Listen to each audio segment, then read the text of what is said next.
Hi there. Some old guy in Wisconsin.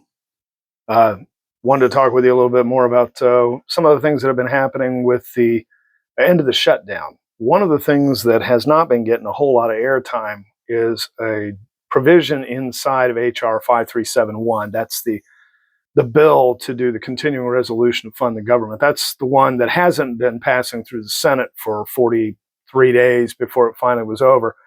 But last Sunday, 8 senators, 7 Democrats and an independent, decided that they knew better than anybody else about whether or not this was all going to work out or not. So they decided to cut their own deal and managed to get this bill to pass through the Senate's procedures.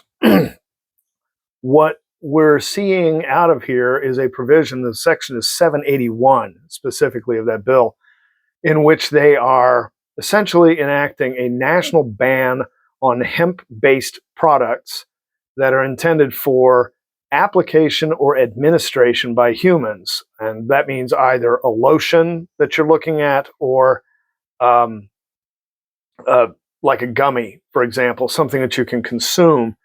Um, CBD oils, say, those gummies that people eat to help them sleep or what have you.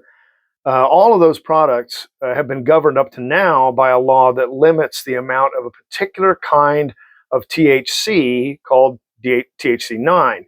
Well, this section now includes any kind of the chemicals known as cannabinoids, and those cannot exceed a certain amount of certain percentage by dry weight. What that's going to do is essentially make all of those products no longer available for sale, and this is going to be nationwide.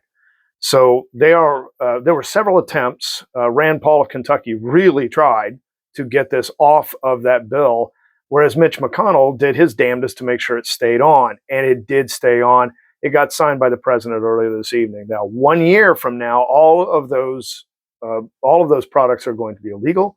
The industries that are producing them are essentially going to be gutted. That's a piece of information that hasn't been getting a whole lot of air, and probably something we should all be aware of. So, more good news. See ya.